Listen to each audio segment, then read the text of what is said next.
Welcome to That Generic Tech Podcast. I'm Timothy Matthews. I'm Vinny. And we are here to talk about tech.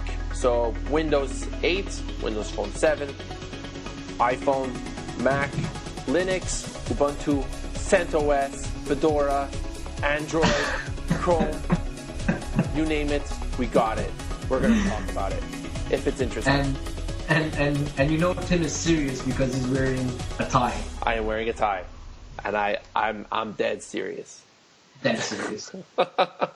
So what is up, Vince? What have you been up to this week? Not much. I've been on the road a lot. You know, on the road with my trusty laptop, going to clients and taking care of business. What about the playbook? It's been staying behind. It's been staying behind. Yeah. How is that challenge that you've been throwing yourself at? How's that going for you? It's not going good. I'm going to be honest. It's not going good. I just can't use a tablet right now for anything. A tablet or the BlackBerry Playbook? The BlackBerry Playbook. Okay. Yeah, and to be fair and honest, I don't see myself using any other tablet to get work done right now. Okay. Yeah. So just to be fair, I just don't see myself right now holding the tablet and working on it. Even for emails, and I don't know, man. I don't know what to tell you. I don't know what to play at this point. I just don't see myself doing it right now. Okay. Well, I mean, but I tried. There's iPad 3 coming out like this week on Friday. How about that? I guess it's good for people who want to use that. Yeah. And the conversation stops there. It's okay. Probably by the end of the year, you'll have your Windows 8 tablet, and it'll be too late. But it's all good. Cool. So, Tim. By the way, if you don't like that comment, send hate mail to tgtp1@hotmail.com. That is our email address. Send hate mail. Send love mail. Send your comments to us because you want to know something? We just want to know what you think. Yeah, we do. We actually care. Yeah, even if you guys think we're complete idiots. I'd like to hear that. Yes. I love that. I would like to hear it as well. I want to see an email that says, "Dear Timmy and Vinny, you guys are morons. Period. The end. Send." I want to see an email like that. That's going to be amazing. It's going to be good. Great. So, I say we jump into it. Okay. But you made me mad with that Windows 8 tablet comment. You made me I'm very angry right now. Okay. Let's talk about Windows 8 then. So let's talk about Microsoft saying to the world, you will browse Metro style or else. So wait, what does this mean? Why or else? Why am I being forced to use Metro style instead of the regular? They will come to your house and kill you. They'll beat the shit out of you until you... They'll beat you senseless if you don't use Windows 8, if you don't use IE10. No, seriously, like, why do I have to use that instead of, like, if I'm on a desktop, why do I have to use the Metro style instead of just using Internet Explorer 10 on the desktop? Okay, well, you don't really have to, just for people out there who think because Tim looks very serious and menacing right now because he's got a tie and a shirt and those glasses, so he looks very serious right now. I'm actually scared. But no, you don't have to use IE10. Okay. They want you to use IE10. They want you to use it a lot because this is the way Microsoft is going. They're going towards this new Metro style interface, which is touch centric. It's not touch only because the whole point of Windows 8 is supposed to be no compromises. You're supposed to be able to use your keyboard and mouse with it, and everything should be good, and there should be flowers growing and sunny blue skies, and everyone's happy. But there's a lot of people who are not happy, typically the IT professionals right now with Windows 8. They're not happy because they think it's too different, and where's my start menu, and blah, blah, blah, blah, blah. So the reason why they want you to use Internet Explorer 10 is to, kind of get out of the desktop thing because, it's, I don't want to say legacy because it's not legacy. It's, 90% of the world still runs Windows-based systems or desktop-based systems, right? I'm talking about like Windows-based and Mac-based. They're all desktop-based systems. So what they want you to do is they want you to use IE 10. They want you to use the touch stuff because it's the new stuff. It's the direction that they're going in, Tim. Yeah, but I mean, I don't know. Like if okay, like you mentioned enterprise, right? So if I was enterprise and I have specific plugins to work with specific applications, let's say, for example, what's a good example? I don't have a good example. Flash. There you go, Flash. There's some certain Flash apps that I have that I need to have Flash running. So why does Microsoft think that, why do I have to use the Metro style of Windows 8 until, but I can't use or why are they saying that Windows 8 on the desktop, it should be used Metro only and not an actual desktop? Because I think the actual desktop Internet Explorer 10 is a lot more flexible than what the Metro Internet Explorer 10 is. Yeah, it is, and you're right. The whole point of IE 10, the Metro one, is it's just a browser, and that's it. It's going to rely, I'm going to say heavily, even though it's going to be 100% relying on HTML5. Yeah, but I'm just saying, I don't know. No, the whole point of IE 10 is to have plugin free, a plugin free browser just for browsing the internet, which also at the same time enhances the security a lot because there's no plugins, and it's a lot faster. Pages load a lot faster without Flash, and remember when people were mad because the iPad wasn't using Flash? Same thing.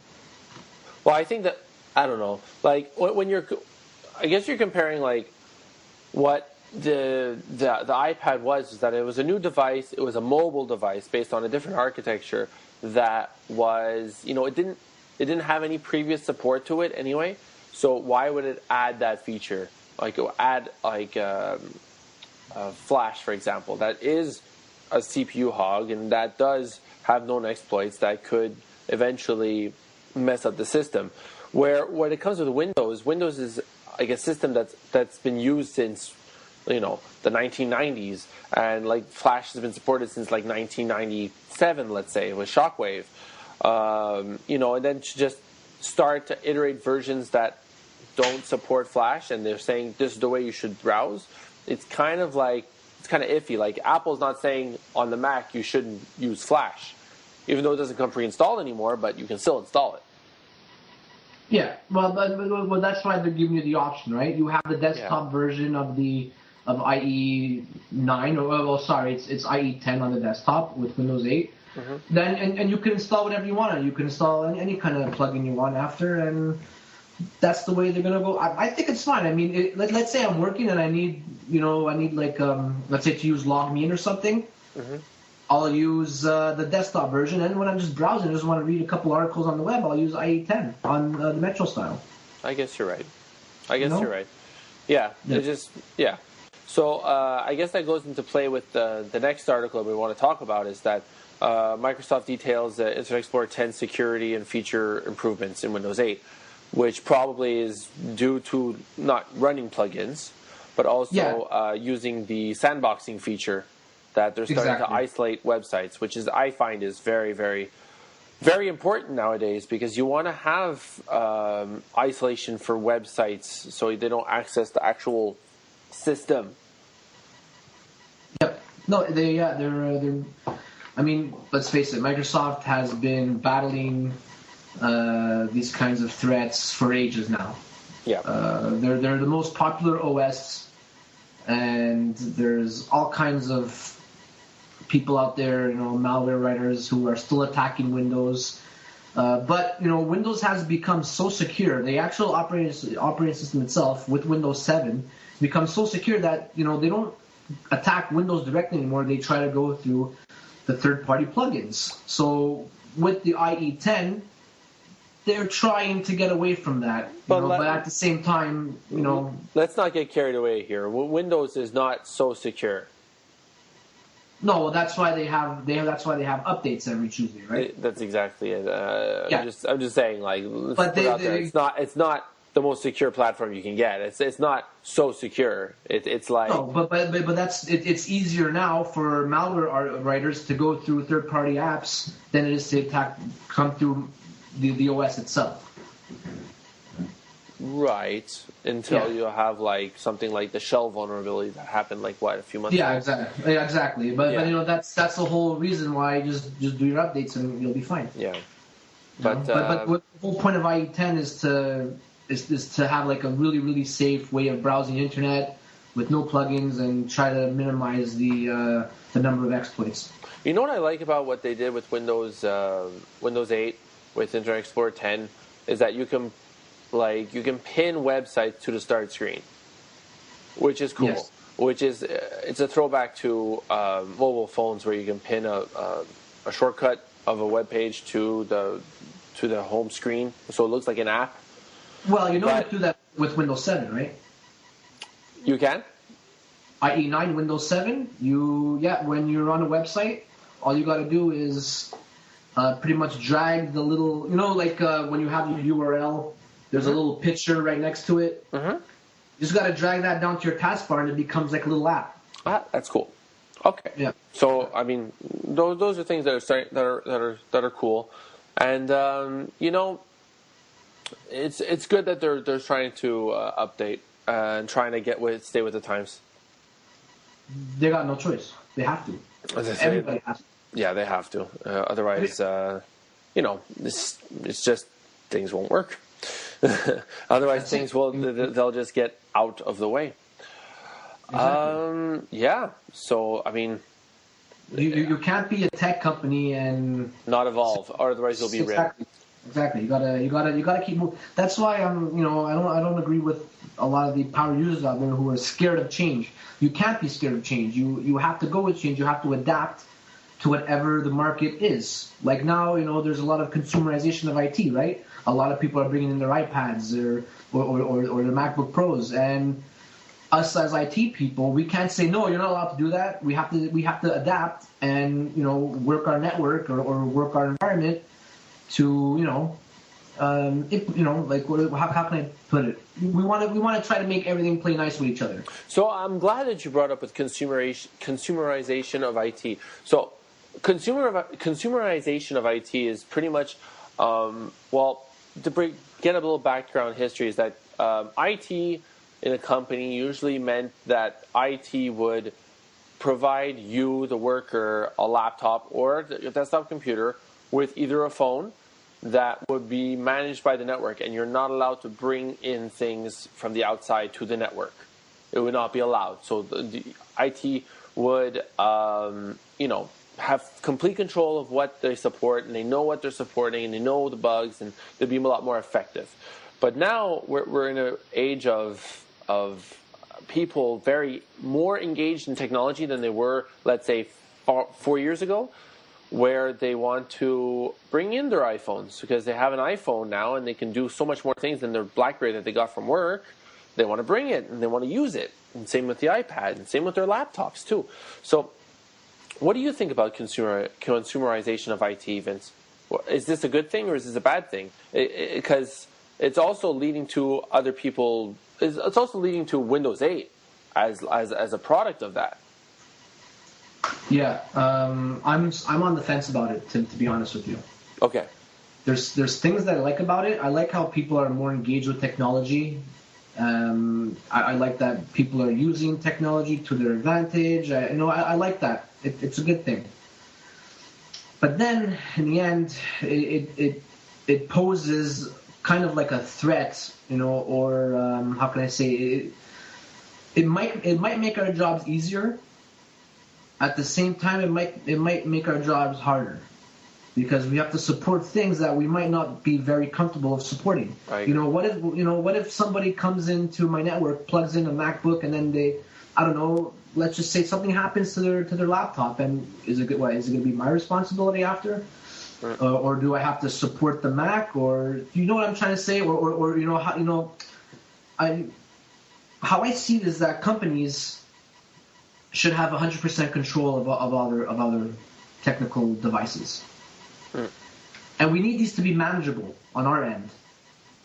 Or else it's just, people could do what they want or install what they want. And then, like, let's say you set up a computer one day that's perfectly secure, and then all of a sudden the next day they come in, there's plenty of viruses. Something agree. like that. I agree 100%. One thing that I think that consumerization of IT is doing is that it's abstracting the actual hardware from IT management to just the operating system. So what consumerization of IT will actually promote is a lot of virtual desktops. So the consumer can come in, just connect to the network in a DMZ zone, and let's say connect to the actual network, and then start working in a secure environment that's controlled by IT. But again, it's funny how things changed, huh? And it's changing so fast. That's what is blowing my mind, because it hasn't been a long time. No, IT was just you go into work and the IT guy takes care of everything. You don't have to worry about nothing. But now it's oh, can I bring my iPad? Oh, how do I get this on my laptop? Or can I do this on my laptop? Or install this on my laptop? It's funny. 5 years ago, an iPhone and an Android did not exist. Yeah. No one knew what it was. A tablet was still a PC running Windows XP or maybe Vista that had a stylus and it wasn't even capacitive touch. Capacitive touch wasn't even a mainstream word. Yeah. It's interesting how things go, but it's going to be very interesting with how everything pans out with Windows 8, because Windows 8 is actually a driver for consumerization of IT. It's actually a product of that. That's what I think. It is. To me, it looks like it's completely a consumer-based product. Yeah. At the same time, the Microsoft's absent from the tablet business right now. They're completely absent. There might be a couple of Asus tablets or that one Windows 7, but it's not the same thing. No, it's not the same thing. It's not the same thing. No. What they're doing is they're coming in when you bring in that tablet after the people like us and enterprise market with this though at the same time, because even though it looks like a consumer-based product, it's going to be highly manageable. Yeah. To the point where that's if it's not ARM. Yeah, that's if it's not ARM. Yeah, okay. But let's not talk about ARM for a second. Let's focus on I'm recording now, so we'll just continue that. Because I just said that. Boom. So we're going to have an Intel-based Windows tablet that's going to be pretty much 100% manageable. And for people like you and me, Tim, that's a really good thing, because we control everything. We could control which apps they have running. We could control, permissions and stuff they could purchase from the App Store. We could maybe disable the whole App Store. We could even possibly disable the Metro style interface. Who knows? All I know is that obviously it's going to be highly manageable, because that's the trend that Microsoft done for years now, is that they always have a highly manageable operating system within a server environment. Yeah, which again, it's a great thing when people start to get into technology. And I hope this continues that trend. Seriously, it's a great thing that people start to understand our problems as IT guys, and start to understand how sometimes things don't work, and we're going to try to get them to work. Yeah, exactly. But the thing is that at the same time we don't like to say no. Okay. It's sometimes I have to say no when someone wants to bring in their own. Right now, I have to say no to a particular client. I got to say no to bringing in your own laptop or whatever. Yeah. And it's not that because I want to say no. It's just that right now I don't have the tools available in order in order to support everyone bringing their own laptop in. Yep, I agree 100%. So it's a battle. Yeah, and I'm reading a lot of articles, and I'm not going to mention the website because it's been really making me mad lately. It's Is What do this you time like? for Timmy to guess where the article came from? Yes. Okay. Engadget. No. Ars Technica. No. I'm not saying anything else. I'm not saying anything else. Wall Street Journal. No. I'll tell you later. Okay. I just don't want to talk smack, you know what I mean? Not right now. When we grow, if we ever grow bigger, I'll be talking all kinds of smack to everybody. All kinds of smack. We'll lay down the gauntlet. Exactly. So I'll be nice right now. So I'm not going to name the website. It's just that every time, I always read something about, and I'm going to say this particular device, it's called the iPad, how it's just going to completely take over everything in like a year. It's just going to take over everything. But I mean, Tim, when I say everything, these people, they mean everything. And what I'm telling you is that, yeah, I'm saying no. It's not going to take over everything. It might one day. Who knows? Maybe the iPad is going to be the only things that we use in every environment, and it's this magical thing that does everything, and it's wonderful. And then people like you and me don't have a job anymore. That's not true. You're still going to need... There's still technical support. There's still people running servers. Yeah, obviously. Nonetheless. But yeah. It's that, okay, they're trying to say that the iPad in particular, because right now... There's no other tablet that comes close to the iPad, right? That's right, especially the new one. Yeah. Okay, I'm going to say application-wise. I'm not going to say technically, because technically there are better performing tablets out there. Not after the new one. Yeah, well, there's some quad-core tablets out there. Doesn't matter. Anyway, that's another story. Right now, their environment is the best environment, hands down. Mm-hmm. And then they get onto this, the people who use these products, or the people who write about them, actually not the people who use the products, the people who are writing about these products, they're putting it on this huge pedestal. A huge pedestal. What I'm saying is, it's like, how could you put this thing that's... I guess it's cool and you can install apps and do whatever you want to do on it. That's great. But how could you compare it to to a desktop or a laptop or something that is very, very fast and manageable? Because you want to know something? I'll give you an example of my mother. My mother doesn't use a desktop anymore. She uses the iPad. That's fine, but but this is at home, Tim, right? Is at home, yeah. Okay, I'm not talking about home. I'm talking about enterprise. I'll tell you one thing: if there's ever an accounting program that comes onto the iPad, she will totally ditch the Mac, the PC for an iPad, guaranteed. Possibly. It's only a matter of time that something comes up that it'll start advancing stuff, because for regular users, I'm not talking about the people that are making video and not the people that are actually managing IT or the people that are making video and developing code. Those people will always use PCs, amen. But I'm talking about for the administrative people like a secretary, to use an iPad, why not? Why not? Okay, fine. If you could hook up a keyboard and a mouse to it. You could hook because a keyboard to it. I don't see why you need a mouse to it if you have a touch interface. Well, I don't know. I mean, are you really going to sit there on that little screen and type all day? You don't want a bigger screen? If you're on the road all the time and you're a high-level executive, sure. Well, you said secretary, right? So I'm okay, a secretary, sure. So a secretary has an iPad. Let's say you're a sales rep.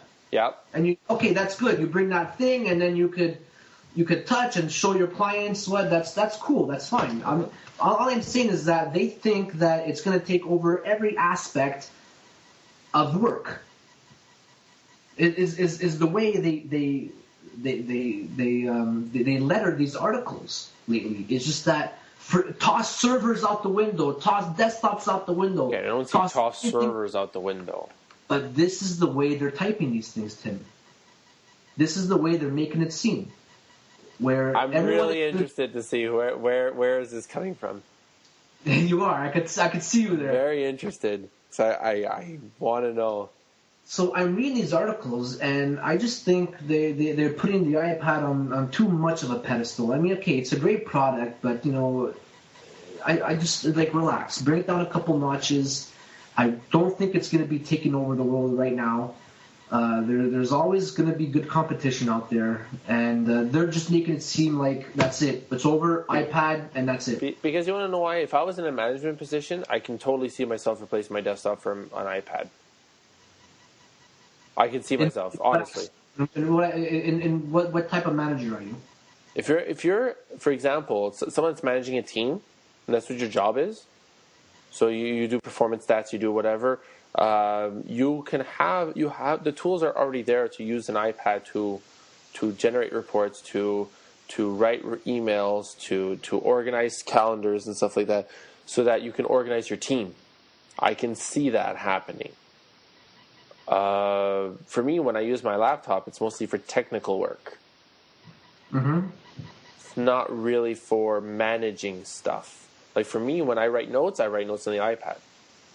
I write notes on, I do my calendar, my email through my iPad. Because it's there, it's a separate screen. Why would I use my computer for that? Yeah, sure. You know what I mean? Like it's there. I can do all that stuff. And I'm not arguing that kind of stuff. Mm-hmm. I'm just arguing that the fact is that the way they're wording these articles, and the way that the regular consumer people are reading. Could you read a headline, please? No. So I could have some sort of context to know what you're talking about? No, I'll tell you after. I'm not saying it on there. All right. Fair enough. Yeah, and it's the way they make it seem is that it's taking over every aspect of enterprise and consumer. Everything. And regular consumers, what scares me, are reading all of this. And it's like, these guys must know what they're talking about because they're journalists.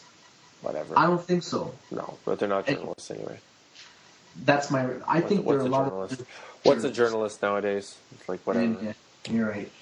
Anyway, that's why I'm afraid I'm 50-50 on the consumerization of IT, Tim. Really, there's a part of me that likes it because people get more involved with technology, and this is what drives the industry to make better products and cool stuff. But at the same time, I see it as a threat to people like you and me because it could eradicate our jobs, or it could make our jobs, it could give us a heavier load on it. I'll tell you something.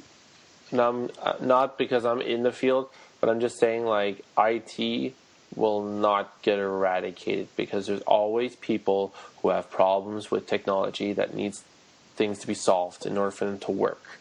You're right. That's why there's always going to be an IT guy. There's always going to be an IT team because there's always going to be email that's going to be hosted somewhere that they need to hire someone with special skills to do the managing of that stuff. Yeah, even if it's in the cloud, there's still going to be someone that manages that stuff and understands that stuff. So yes. Yeah. Anyway, on a lighter note, yes. So MacBook Air 15-inch. So there's a new rumor that this is going to come out. So, have you ever played with a MacBook Air, Vince? I've seen it. I've held it. I've clicked around on it, and I was. Let me guess, unimpressed.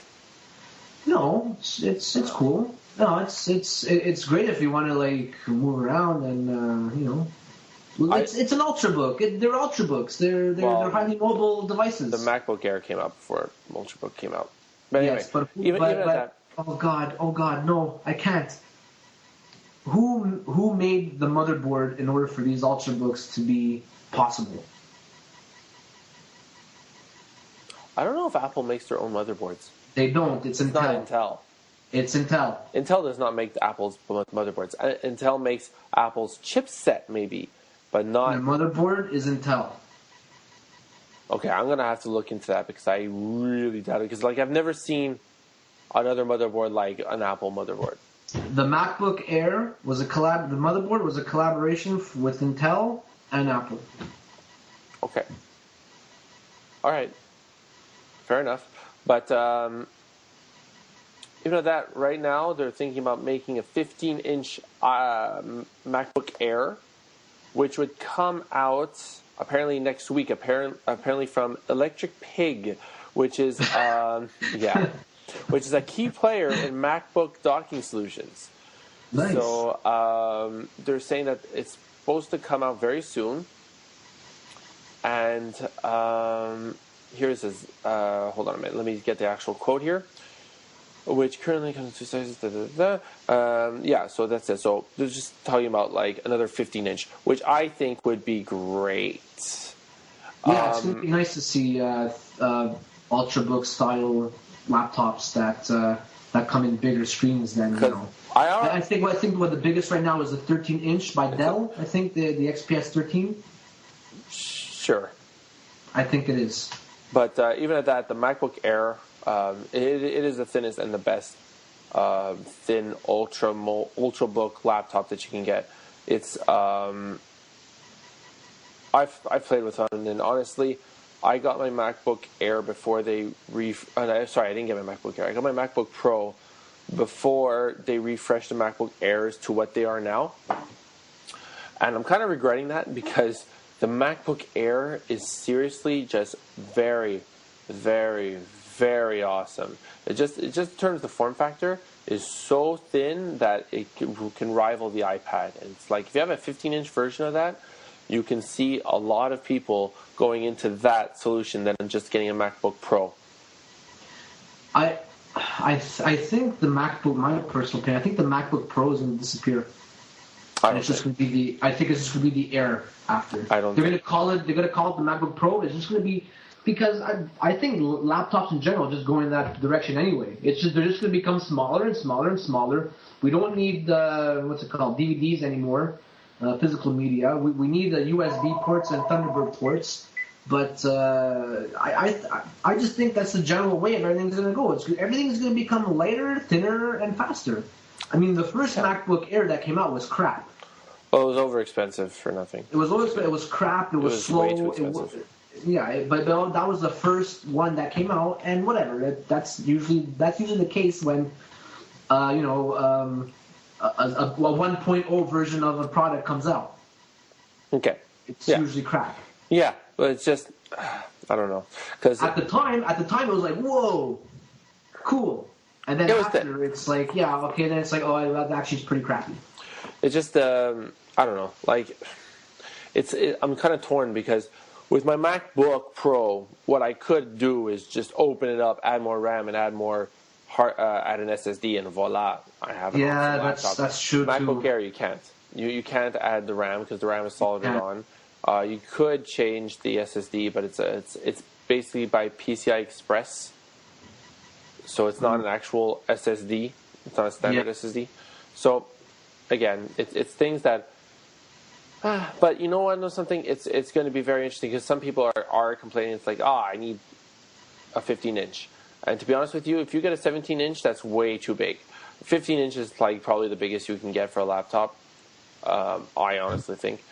But yeah, it's going to be again. It's going to disrupt a lot of the ultra mobile, ultrabook line of laptops if they come up with this 15-inch. That's probably, I'm guessing. Again, there's no price that's written here, but I'm guessing that this price is going to be about $1,006.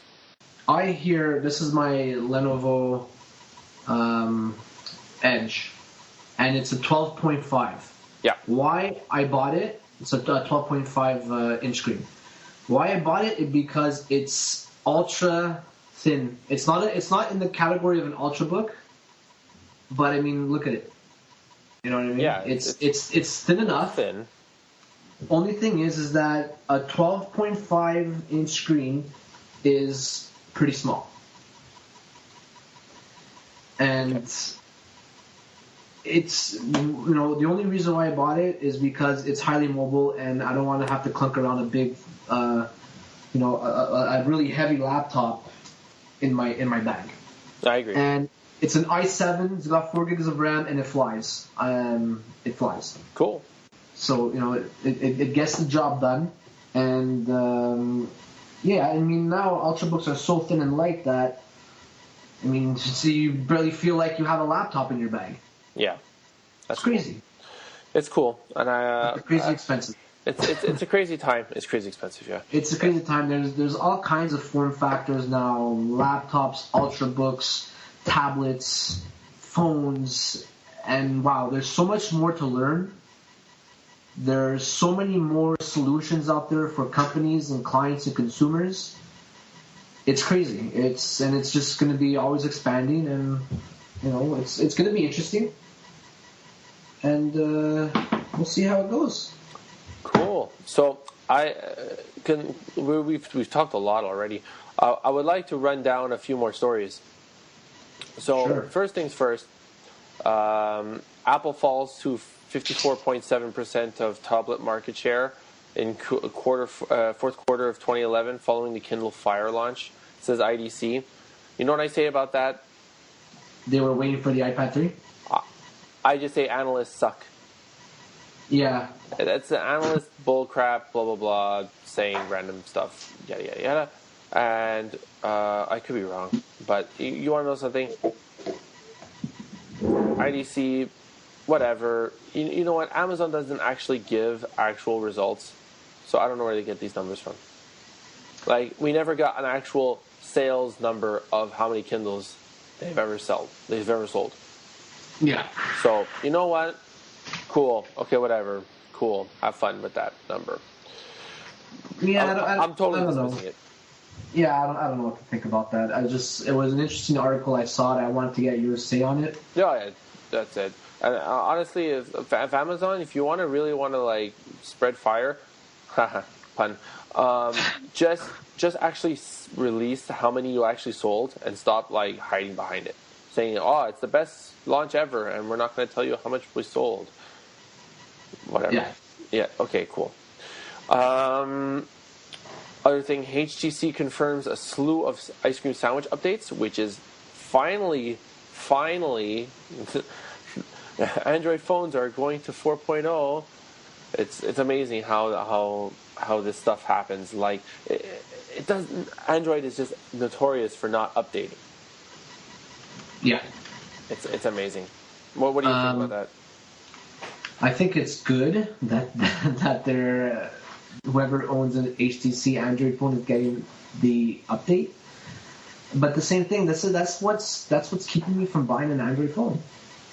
I'm telling you. Is that I want to have the latest things. I want to have ice cream sandwich.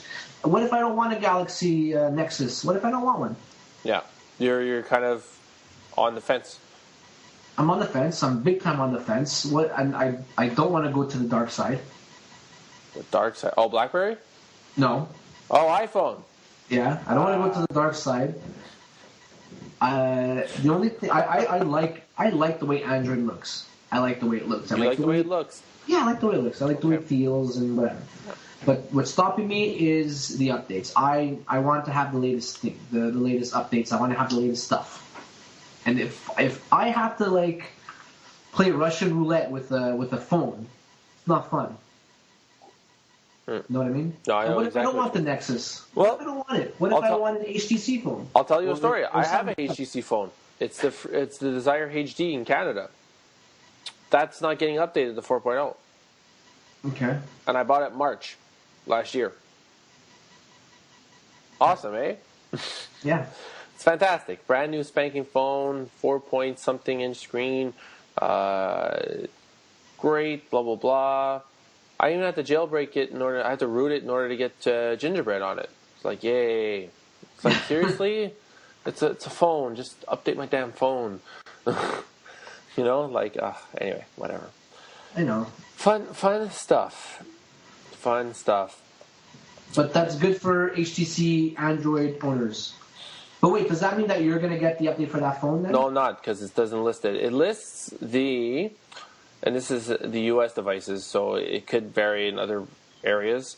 So the Droid Incredible 2, the Amaze 4G, the Evo 3D, the Evo Design 4G, and Sensation 4G. And the Resound as well, and also the Rhyme. and also the Thunderbolt and the HTC Vivid. Cool, eh?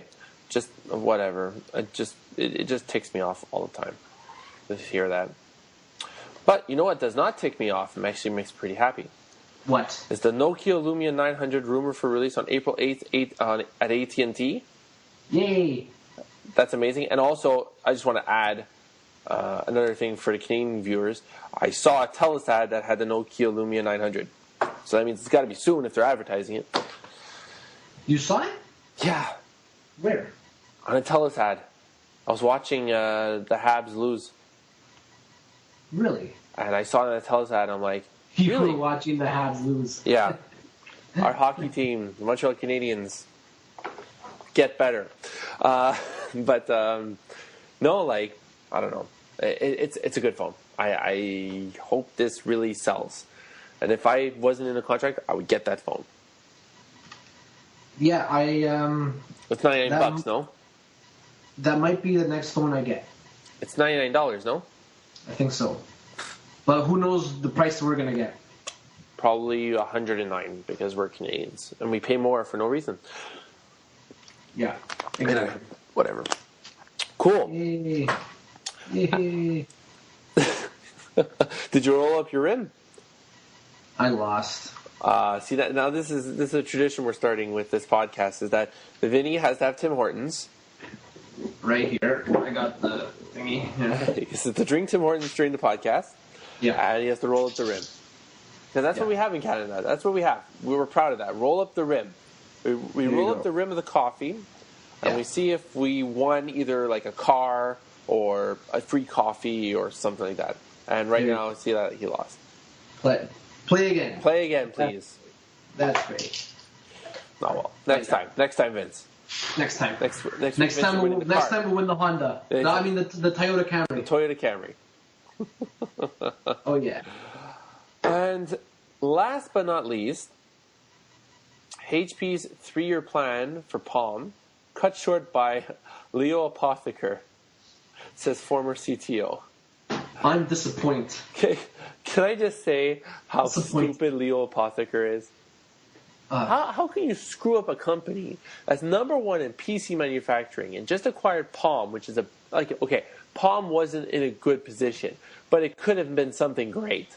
And you just go out and cut everything, and then you get fired. How can you screw up a company so much? I don't get it. I don't know, man. I don't know. Oh it's just like, they didn't even give the poor thing a chance. No, it was like 3 months, and they're like, we're killing it. What is that? It's like a kid with ADD saying, I don't want to play this game anymore. It's boring. You know, God.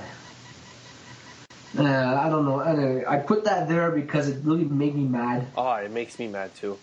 Like, it was a nice little OS, and then he single-handedly killed it. It has potential. It's not like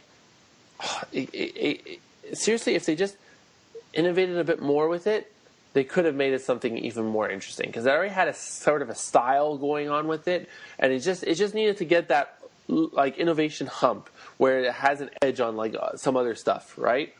It doesn't have to be. It doesn't have to beat the iPad. It's just to beat the iPad in a few things to make it like that much more, of a competitor. It needed better hardware. That too. It needed better hardware. They should have done a better job on the hardware. Yeah. Their HP, they could have done. I didn't like HP back in the day. I thought all their stuff was crap. But they've become a lot better. I have to give it to them. They have become a lot better. Well, look at especially the server side solutions. I have to hand it to them. Even the HP Envy Spectre, the 14. Oh yeah. That thing is nice. That thing is like seriously. If there was a Ultrabook that I would be interested in, that's not a MacBook Air, it would be that HP Envy 14 because that HP Spectre Envy is really like it's not a clone. It actually is its own product. It doesn't look like a MacBook Air. It looks like its own thing. Which thank you HP for doing that. Yeah, there's a lot of companies that are trying to copy the MacBook Air, And I'm just like, you don't have to do that, though. Just make it look like one of your laptops. Make it different. You don't have to. You don't have to copy. Just do your own style. People will appreciate that. And right now, I'm very disappointed. I'm very disappointed in Asus. In Asus? In Asus, yeah. Why? With their because they made a carbon the Zen Book. Oh. Is like a carbon copy of the MacBook Air, and I'm like, you guys could do better than that. Yeah. You guys are Asus. You've been making stuff forever.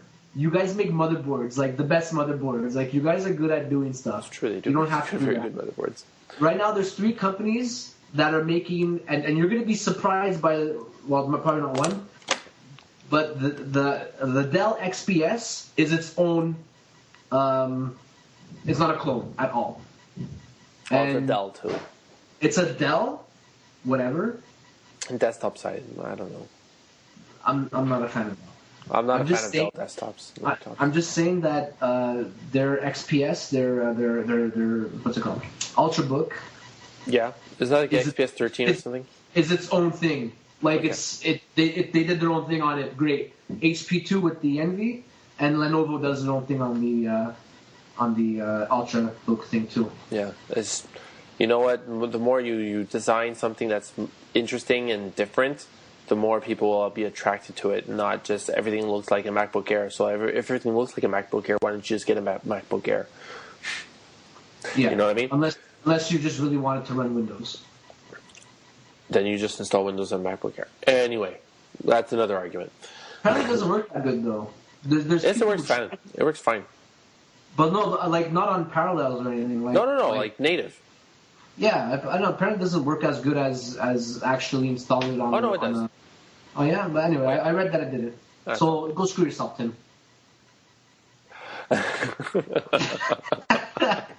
Really? Well, go screw yourself. Awesome. All right. And just FYI. FYI. The first MacBook Air, the graphics was Intel. The chipset was Intel. I see a lot of Intel. The chipset, yeah. Yeah, I see a lot of Intel here. The chipset, I agree. I can't find the actual. You know, Asus laptop, Asus like motherboards have Intel chipsets as well. Yes. Okay. And I see a lot of NVIDIA GeForce stuff too. Yes, because they're partners with them too. A lot of Intel. Intel is the shit. I'm sorry. Not with graphics. Well, they were never really in a graphics kind of thing. Intel's not really. You can't really say Intel is the shit because like not for mobile. They're not there. They're not there. Like NVIDIA. I'm not a mobile guy. No, you don't have a smartphone or a tablet. Laptop, as long as I see that i7 over there on my laptop, yeah. We're good. We're good. This thing flies, Tim, and I guess we'll talk about my epic fail. Yes, you know what? Let's dive right into the epic fail. So, what did you buy, Vince? So, I was in the market for an SSD, a solid state drive, and I really wanted one. Tim got one, and I was so jealous of him, and I wanted to stab him. I was so jealous, I wanted to stab him with this pen. So I got. I did some research and I found out that my ThinkPad actually supports SATA 3. Which is really? Nice. Yeah, which is very nice. Wow. Actually, maybe not. Actually, maybe SATA 2, but anyway. So I went looking for a SSD and I ended up choosing the OCZ Agility 3. Did you just say OCZ like an American? Yes, I did. I say Z. I don't know. You say Z? I just always... I don't say Z. I don't know why. I always say Z. I don't know why. I don't know why. Anyway, so I bought it, and without looking at the specs... okay, I'm in IT. This is what I do. I'm an IT guy. I work in IT. And before buying any sort of device or add-on for a PC, for any kind of device, you always have to do some research because some things may not be compatible with your chipset or your whatever. Yeah. So what I did is I went online and I went onto the Lenovo spec sheet on my laptop, and I'm like, oh, perfect, I'm going to get an SSD. And I'm like, cool. So I went online and I bought the OCZ Agility 3 2.5-inch solid-state drive, which also it's a SATA 3. This guy's a SATA 3. Cool. Yeah, he's a SATA 3, which is nice. I'm like, perfect, awesome. So I bought it and I got it, and I opened up my Lenovo and I tried to put in the SSD and it didn't fit. Didn't fit. Didn't fit. It physically did not fit into my ThinkPad. And then I went back online, and I went back and double-checked, and then I realized that it takes SSDs, but they have to be, or, a regular hard drive as well, but they have to be 1.8 inches, not 2.5 inches. You got the 1.8-inch hard drive. Yes, because he is an ultra-portable, and to get ultra-portable, I guess they had to use 1.8 inch hard drives. So where'd you plug that bad boy? So it was an epic fail on my end. So I said, I'm not going to return it because it's an SSD, and it's a good one. Mm-hmm. It's SATA 3. I mean, come on. And it cost me $155, plus I got a $3 mail-in rebate. $3? Yes. 30. Oh, 30. Sorry. I heard $3. I'm like, Jesus. Yes. $3. So I jammed it into my my PC, my desktop. Okay. And I installed Windows 7 in 10 minutes. That's pretty good.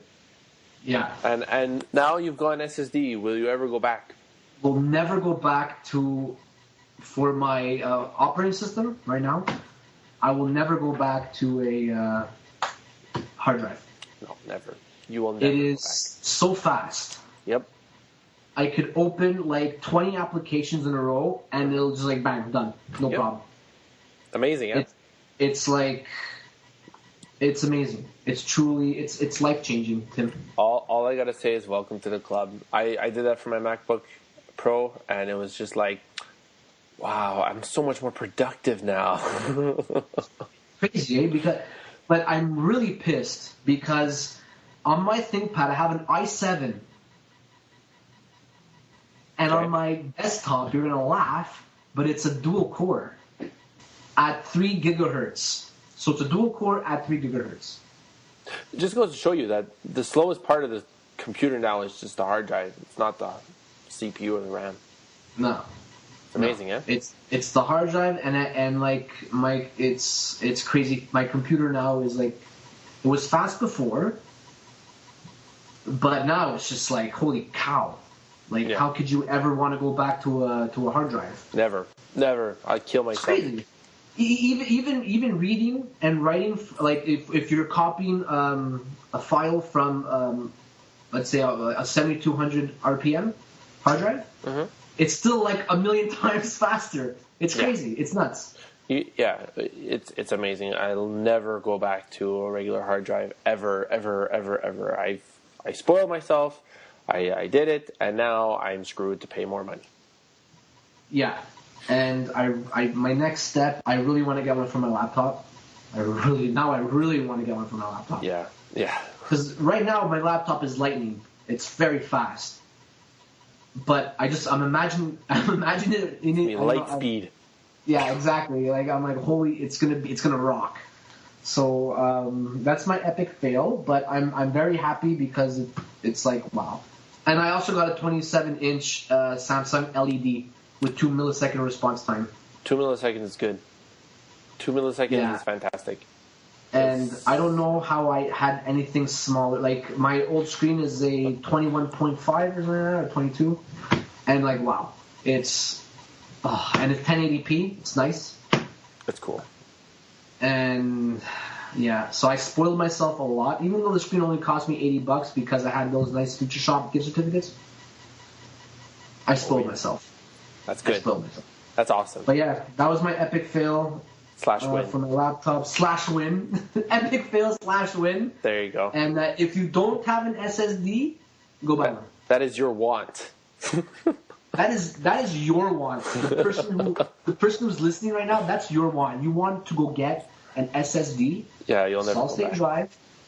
Get 120 gig. Mine's 120 gig. Yeah, mine too. You don't want to get a 60 gig. You don't want to get an 80 gig. No, minimum is 120. Minimum. Yeah.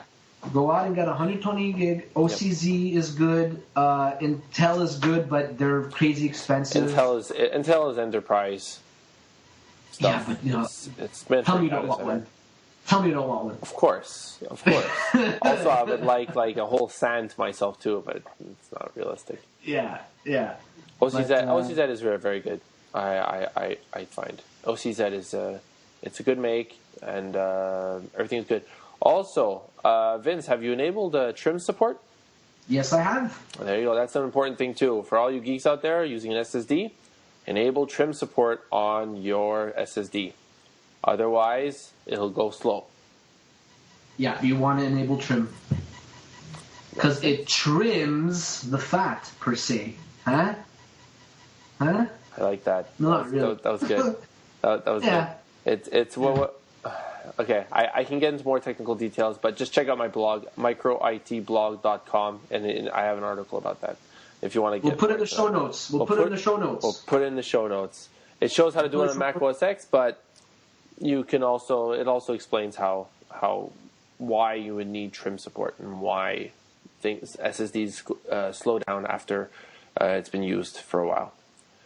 It's very easy to enable it on Windows, by the way. Oh, okay. At least not like Mac. Yeah, if you go to command prompt, you type in a command, enter, and that's it. Yes. Command prompt for the win. Great, and I think that we'll put your website in the show notes. I'll put a little video about Metro Style IE10 in the show notes. Cool. We could put the ice cream sandwich HTC stuff in the show notes too. Yeah, absolutely. We'll put as much as we can in the show notes. So I guess that's it for today, for this week. But I don't want it to end. I know. We have such a good time, right, Tim? I have a blast. I'm like having the time of my life right now. It's amazing. Yeah. You know what? This beats staying in line on Friday for an iPad 3. Yes, it does. Don't do that. I'm not doing that. I did that last year. I was fourth in line at the one in Montreal, and I'm not going to do that again. It was a good experience. It's a good experience to wait in line for something. You make friends. It makes you really want it. There's a lot of hype around it, but then after that, it's just I just don't want to do it. Let me guess. It's like, cool. Okay, I really didn't have to spend that much time in line. Well, what's satisfying at the end of that is that. Anything would be satisfying. But what's cool about the Apple launches is that when you go into the store and you're the first 10 or 15 in line, they high five you in the store. Oh, God. All the employees are lined up, and you walk in and you get high fives. It's amazing. It's the most satisfying experience ever. I just got a really bad migraine from that. All right, so you can always send us email at tgtp1@hotmail.com. That is where you send us hate mail, love mail, question mail. If you have questions or if statements or whatever, or comments about anything that we talked about or anything you want us to talk about. And and that is it for this episode. So I'm Tim Matthews.